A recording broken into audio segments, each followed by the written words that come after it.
Hello everybody and welcome to Lesson Planning but for Primary School by Lucy Jacomeyer for Greenhouse Learning. So it's going to be a little bit different from the other ones you might have seen. This is exclusively for primary school and there's a few differences to take into consideration compared to when you're planning for secondary school, but we'll get to that a little bit later. So we'll go straight on in to the next slide. So of course we want to know how is it different from lesson planning for secondary school or for slightly higher levels. So with primary school you are teaching curriculum of course, but you're also teaching core skills. Now this means you're setting up the students to be able to progress and succeed in secondary school as well as in primary school.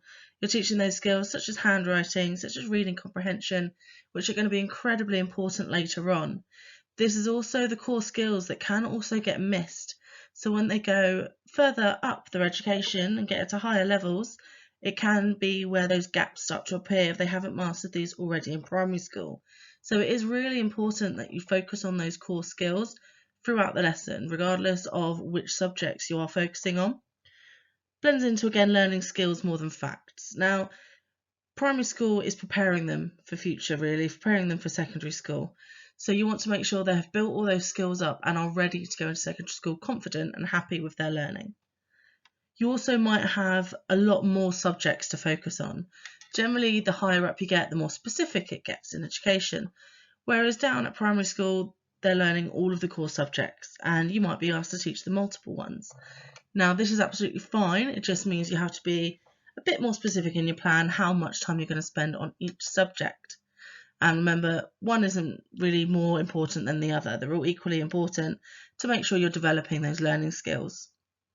So there's learning through play, which I am a massive fan of. Gives you a little bit more freedom when you're doing primary school in how you teach these subjects. Doesn't just have to be worksheets or from a book. There's loads and loads of different ways you can teach, which we'll go into a little bit later. Now, there's much less emphasis on overall marks with primary school students.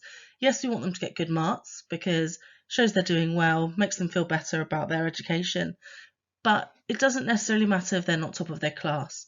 As long as they've got a good understanding of those skills and those lessons and the topics, then they're prepared to move on to higher education.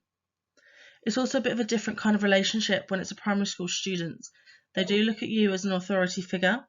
They are much more likely to see you more similarly to a teacher than a mentor. And you need to kind of work on that. You want to build up a really good rapport with them, just the same as you do in primary school, and you need to build that level of trust. It means they're going to let you know when they're a little bit unsure, when they're underconfident, and it means it's much more effective in tutoring as well. And then finally, attention span. Now, your average primary school student is not going to have the attention span of a secondary school student. And this means you've got to work into your plan little mind breaks, little games, and that's why I think learning through play is really, really essential because you can continue learning throughout the entire session and you don't necessarily need to take these little gaps. So we're going to move on to beginning to plan. Now, this is under the assumption that you've already been accepted for a tutor match, you've had that student's bio, and you've already had that icebreaker session to get to know the student a little bit better. So what you want to do next and how you want to start your planning. Now, if you're not too familiar with the curriculum, you want to make sure you go on the government website and you find those guidelines for that school year's curriculum because it is very important that you do follow that. Now, the order that you follow it in doesn't necessarily matter. This is where it is quite important to get in contact with the student's teacher if you've got the parent's permission, because while schools have to follow the curriculum, they don't have to follow the same order. They can do whatever order suits them. And you don't want to be teaching a different order to them because it will just confuse your student. So you want to make sure that you've got in contact, you know the vague order that's going to happen, even if you do it term by term, and then you can go on ahead and plan that into your schedule. So you've also got to decide what topics to focus on and what are your goals for each session. Now, from the bio, you would have already had a bit of an understanding of where your student is struggling, so you know vaguely where to focus on. But this is also where assessment comes in and where getting to know your student comes in as well.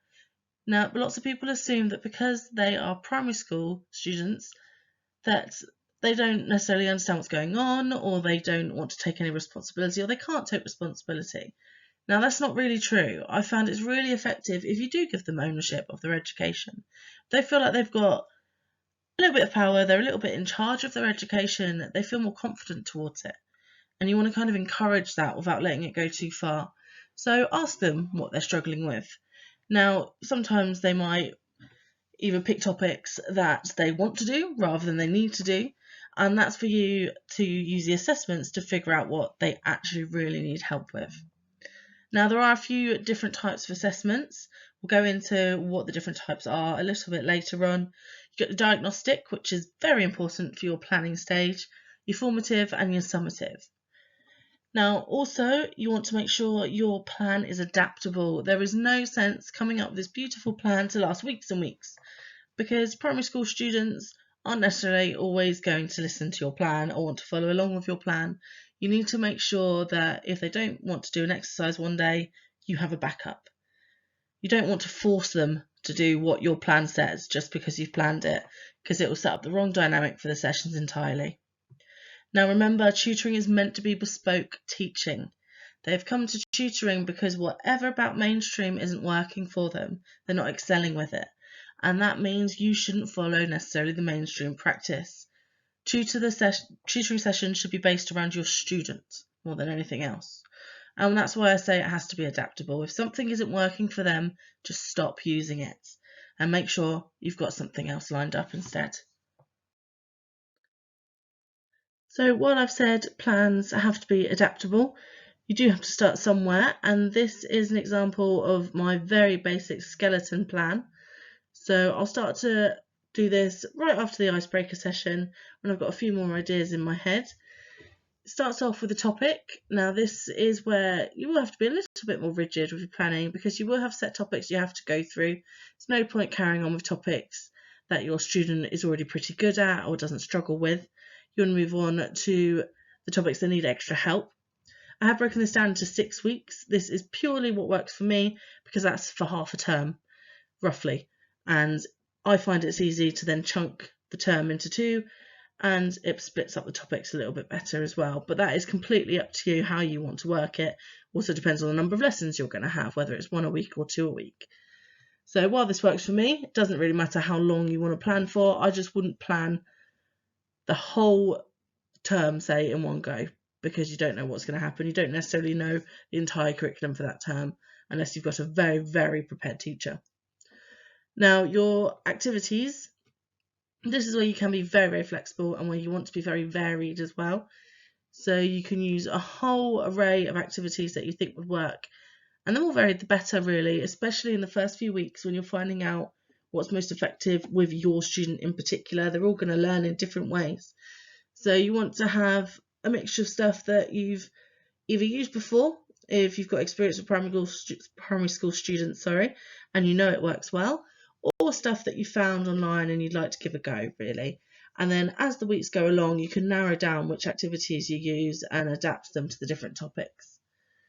Now, assessment on this one, I have just bunched together. But as I said, this is just my skeleton plan. It will then evolve slightly throughout. And this includes your diagnostic assessment. It's especially important at the start of a new topic. So how long you spend on a topic will depend on the child's ability, but it is incredibly important. So you'll find yourself doing a diagnostic assessment at least at the start of every topic. Now, your formative assessment, you should be doing that on the go. I don't necessarily tend to make a big formal part in my plan for formative assessment. I do it ongoing, including the activities, and make notes in the activities of how they did for my formal assessment.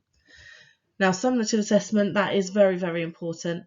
And this is where you're going to want to decide how you're first going to do the diagnostic and how you're going to do the summative. Because you need to have an idea based on the activities you're going to do and based on the topic as well. You need to have some sort of goal for your sessions, otherwise you don't know what you're working towards. And it won't be very effective. If you don't know what you're doing, they're not going to know what they're doing either. Now, while this is only a skeleton plan, please don't stick to it. You need to remember it will change a lot based on the child. You might try something which has worked brilliantly for other students, but for this particular child, it's just not working. And as I mentioned before, if it's not working, just stop it, just leave it. There's always going to be more ideas, there's going to be people you can ask, and there's always forums you can go on, and I've got a few resources later you can use as well to find different ways to teach and just try something else. So I've mentioned a few times having a cache or having a set of activities that you know works well. Now, if you're brand new to primary school tutoring, you won't have one of these, but that's absolutely fine, doesn't matter. Feel free to contact me if you wanted a few ideas to start off with. But as I said, there are resources a little bit further down in the presentation. Now, the reason I think it's good to have a cache is because with primary school students, those foundation skills are going to pop up again and again, and you're going to find multiple students that have very similar requirements in the topics that they need help with. So, for example, reading comprehension has come up pretty much every single time I have taught English to a primary school student, along with handwriting skills. Now, those two in particular can be one of the more tricky ones, and that's why, while every student is different and you need to adapt to every student, you can have a cache of activities for reading comprehension or for handwriting that you can then go to and go, right, this will work for this student, I'll plan it into my lessons, this won't work, we'll forget about that one. Now, these topics are going to keep coming up again and again, so this cache will build the more experience you have. But that doesn't mean you can't start doing research, even if you've got all these ideas of activities you haven't had the chance to use on a student yet. I would still save them if you think they're worthwhile, really. It makes it much easier as you plan because you're not starting from scratch, and it means you've got a whole array that you can then use to adapt to your particular student. You don't just have a couple of activities, you've got up to 10 I have in some cases. Now, how organised you want to be depends on how you work, really. I have folders with all activities for different subjects, different year groups, and I find that works for me. But very much depends on what works best for you. But I would just recommend building up this set of activities, this set of learning skills, and this set of learning techniques, really, because it means you can adapt them to your plan and you're not having to start from scratch every single time. So I mentioned a list of resources that you can use. Now, these are just ones I found myself and I enjoy using and I find really useful, but that doesn't mean there's more out there. So do keep trying different sites. Let me know if you find any really good ones and can share it with the other tutors as well. So of course there's Tutor Central. Now, you've all got access to this through Tutor Cruncher, so please do use it. It is really, really good. It has loads of resources on there. The other ones, all except Twinkle, are free to use. Twinkle, you do have to sign up for a membership. It's not too much, I think it's about £10 a month. And you may balk at that originally, but it does have so much on it. You can go on there, not as a member, and have a look. You just won't have access to a lot of the resources. So go on, see what you think. You don't have to sign up straight away. Now, EduGames is brilliant. This is one that I go to time and time again, mainly because I use bingo a lot with my educational tools and techniques. It's one of the games I play again and again with the kids because they love it, namely, and you can adapt it to pretty much any subject. EduGames will actually create a bingo sheet for you and print it out. It's really, really useful. Morning Challenge and Easy Teaching, again, they come up with lots of different games of things you didn't think could be turned into a game, and it is really helpful. And it doesn't actually just give you the already determined games, the already made up games. It will give you ideas of how to adapt other things as well. So go on, have a look at these websites, see if you find them useful, and please do use them if you do. Any others that you find, let me know. I can always add them to this presentation, or we'll add them to Tutor Central as well, so everybody could use them. So I've mentioned again and again how I like using learning through play. I've mentioned games, activities that I used to teach. Now, I'm aware this is not the only way to teach primary school students. You'll find some that actually prefer to have a worksheet put in front of them and that more traditional technique, and that's absolutely fine. This is more geared towards the kids that maybe don't sit and listen, can be distracted very easily, and need something a little bit different. And in my mind, you're a tutor, you're not a teacher, so you don't have to act like you're in a classroom. With tutoring, you are given a lot more opportunity to do stuff which just isn't possible in a classroom. And that gives you so much flexibility that why not use it? Now, I've mentioned again and again, be prepared that not everything you're going to try is going to work. You might have a brilliant game that one child has loved, it's been really effective. You'll put it in front of another child and it will just fall flat. Don't let it affect you, don't let it affect your confidence, just move on, go to the next one. But don't keep trying. If it's not working, it's not working. Just give up on it. Otherwise, you'll get frustrated, and that will go through to your student as well. Now, it's always an idea to get the parents involved, or the teacher involved, or siblings involved is a good one as well. Something I have done with my students is actually get them to create challenges for their parents. So it almost turns it around, so they're the teacher. And again, as I mentioned earlier, that gives them a little bit more ownership of their education as well. They enjoy showing their parents something that they think the parent might not necessarily know. And this can overcome the fact that they're not in a group, therefore students can't bounce off each other because it's just you and the student. So you're creating a challenge for them to use later, and it gets parents involved, means parents know what's going on as well. Because using learning through play, you will have the parents coming and checking in, because it can look like you're not doing much actual education if the parent isn't familiar with learning through play. So be prepared to explain it as well. Be prepared to show your plan to parents and explain it, and try and get them involved, try and get their agreement. So I've done everything from setting scavenger hunts for the parents, mazes for the parents, all sorts. Even just challenging them to questions that I've asked my students to answer that session and seeing who can do it better. It is really effective, and it makes the student very proud when they get the answer right as well. So I think it's brilliant. So just try and do something which you think, no, this wouldn't work in a classroom, but because I've got this opportunity to do one-on-one teaching, I can try it now. Because those are the things that you should be trying to do, because you're not teaching them in mainstream setting. That's not what they're after from you. So try these techniques and see what works. So I've talked about the different types of assessment. We'll go through them here, especially if you are new to tutoring, you might not be aware of some of these. Now, you've got the diagnostic assessment. Now, kind of does what it says on the tin. You're diagnosing that student. You're seeing where their current level of understanding is, what their current ability is, and it provides a starting point for your lessons. Now, this is also very important to make the tutoring bespoke to that individual student, because you want to make sure you're working at their level and working upwards. You don't want to start too high a level, because it's not going to work. That student will just get frustrated. And you also don't want to start too low. You don't want your student to find everything too easy. The moment they get to the more difficult stuff, their confidence will start to suffer if they've had it easy up until this point. So this is incredibly important. Now, the types of methods you can use for diagnostic assessment, that is a bit more varied.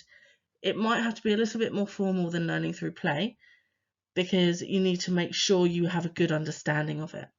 I wouldn't recommend necessarily doing a test, but you will want to work it in some way, shape or form. So ways I've done this before is by having a little buzzer on the table, and me and my student have got to race to the buzzer if we know the answer. Just the simple adding of a button or a buzzer or a sign, something, it just makes it a little bit different. It makes them a little bit more interested and makes them have fun as they're learning as well. But you will need to make sure that it's quite a thorough assessment, so you have an idea of where to go, and it will set up your goals for the future lessons as well. Now, formative assessment, this is where you can be quite informal. It's not a structured test. It's not ever going to be something that you could mark, really. It's more just to ensure that that student is on track and that also your method of teaching is working. If that student is making absolutely no progress, something's not being done properly. Whether it's not relating to the student well enough, you might need to change track on how you're teaching them a little bit, because they're just not getting it. So you might need to go back a step. Now, it could be that this is done through games, so just simple playing a maths game together for times tables will give you a good idea of which times tables they understand, which ones they're struggling with. Having a book scavenger hunt, I've done this before, where I've given my student a book and said first one to find a word that means someone's sad, and they've got to race through it. That will give you a good idea of how quickly they can read, whether they can skim read, and whether they understand the different meaning behind different words. But it's not something I could mark. It just means I know they're on track. So don't get too fixed on formative, but you do want to do it to make sure your teaching techniques are working and the child's on track. Now, summative is very important, and this is going to be the one that parents are going to be very interested in. They want to make sure their child is progressing and that the tutoring is working. So you might want to do slightly more formal assessment, so you'll be able to provide them with some actual data, if you like. So whether it's a test or not, I wouldn't recommend a test, but you want something you can compare to the diagnostic assessment. In fact, in the past, I have actually used the exact same exercise as the diagnostic assessment for the summative assessment. And that's because at this age range, the child isn't going to remember every single answer, especially if you do it in a less formal, not doing it in a test. If you do it in a slightly more play session. So, for example, I've done this before by playing times table bingo, where it's got to be fast and they've got to be able to react quite quickly. You find when they play it as diagnostic assessment, they're struggling and they're having to ask you if their answer is on the sheet. Whereas if you do it a few weeks later and suddenly they're straight away knowing their answer is on the sheet or not, straight away marking it off, you know that their understanding has increased a lot and it's working. And while this might be something that does seem a bit more learning through play, it also gives you an idea that how quick they can answer the questions. And that's something you can relate to the parents, that their response time has halved. And that is brilliant compared to where they were at the very beginning. So there's lots of different ways. In fact, I think matching the diagnostic with the summative is very effective at primary. It's something I really like doing, and it gives you a direct comparison, which is also very useful when you are communicating with the parents about their progress. So I've mentioned how important that final assessment or that summative assessment is. So this is just an example of some things that you need to take into consideration, and I'll give you a few examples of what I've used as a final assessment as well. Now, when I say final assessment, I just mean at the end of a topic, when you know you've been doing it for a while and you want to see whether that child is ready to move on or not. So there's lots of different options and there's no single assessment really, especially at this age range. It's often quite good to use a few different assessments, especially if you are using the more learning through play technique, because that will give you a few answers that you can collate together and will give you quite a comprehensive understanding of how far that student has come. So I've mentioned using the same assessment as a diagnostic and a summative. Really effective. I find it works brilliantly, as it does give you a direct comparison, as I mentioned before. It also gives you something you can say to the parents. I did this exercise with them at the beginning. They struggled quite a lot. They took a while to find the answers. They were checking in with me a lot. Whereas when I gave them this exercise at the end of the topic, they didn't need me at all. And they were able to continue and solo learn, which is brilliant. Now, you do always want to end on a positive as well. So it's not just one single answer of nope, they didn't get it, or nope, they've done brilliantly. You want to find which parts of the topic they do really well with, which parts they have struggled with a little bit. And it's the parts they've struggled with that will give you an idea of where you need to go next. So, for example, if they are brilliant at times tables, but they're not brilliant at division, that means they might not have a very good understanding of number bonds and how numbers work together and you can relate them. And that means you'll need to go back a step and maybe make sure they have a good understanding of number bonds. And it will give you a very comprehensive answer that you need to work with, basically.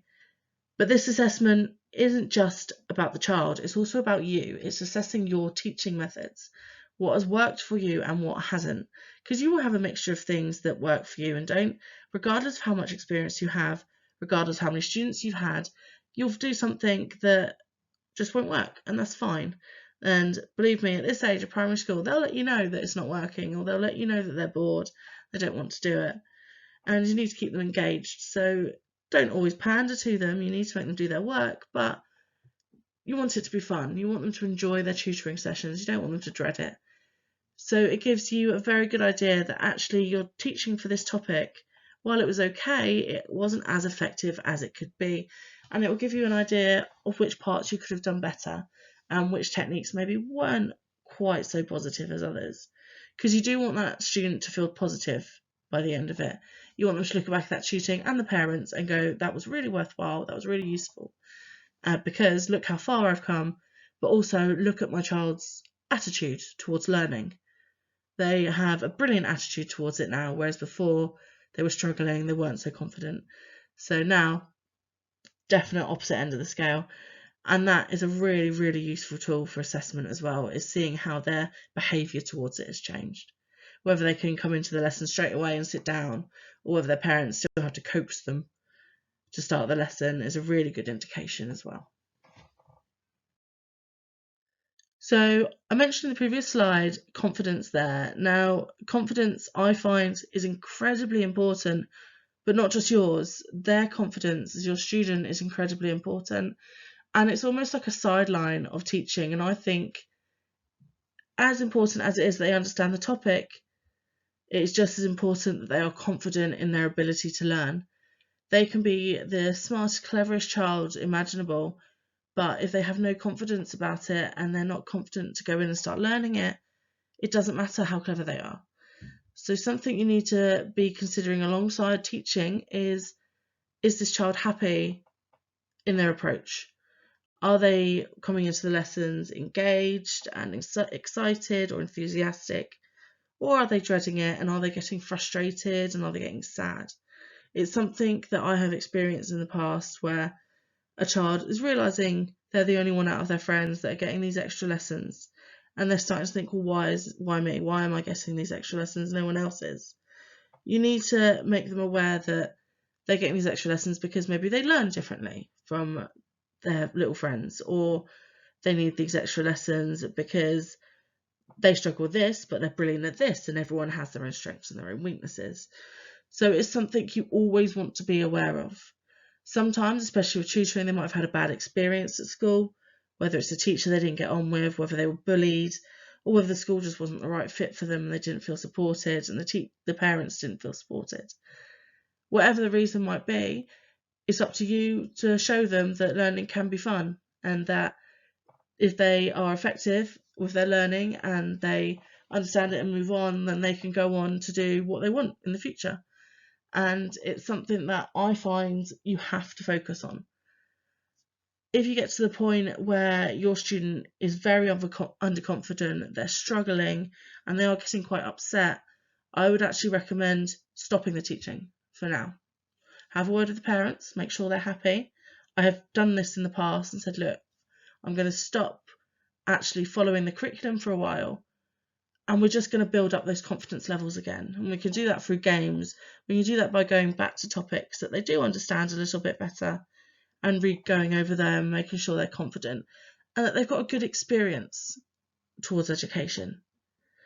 So you need to think, how can I increase confidence without making it this massive deal, without making it seem, oh no, we need to work on this. It needs to just be ongoing throughout your sessions. Now, I'm aware this can sound quite difficult to do, but you will get to know your student quite well, and you will be the first one, apart from obviously the parents, to know that my student is struggling and needs a little bit of help with their confidence. Now, if anyone is struggling with this and this whole concept, just let me know. I'm more than happy to talk about it, but I honestly do believe that the mental well-being of your student is just as important as how academic they are and how well they're doing at school. If they're not confident, then they're not going to really succeed in learning techniques as well. So you need to make sure that this is something you really focus on in your sessions. Okay, so just as we're coming towards the end of it, I've got a couple of profiles here. If you would like to go away and come up with a plan for these two students, you can use my skeleton plan, or you can do a slightly more evolved one. That's completely up to you. And then you can send them back to me. I can give you a few pointers, tell you what I think, and go from there. So we've got Jake. Now, Jake's mum has requested tutoring for him as she feels he's missing some key elements in maths. He's about to start secondary school and is at the risk of falling behind. Jake is capable but often forgets to show his workings out, which loses him marks. He also struggles with some parts of the curriculum as he lacks foundation knowledge of number bonds. This is due to him missing substantial amounts of school in previous years. He needs a tutor who can recognise the gaps and go back to build up those foundations. Jake is very sociable, cares a lot about what his friends think. He also enjoys most sports and loves Minecraft. So this profile, it's telling you what he enjoys, but also there's little bits of information you can pick out of there that you might not even notice at first glance. So the fact that he's very sociable and he cares what his friends think, that means this might be a student that's confidence will be affected by having these extra lessons. So you need to factor that into your teaching. We've also mentioned gaps in foundational knowledge.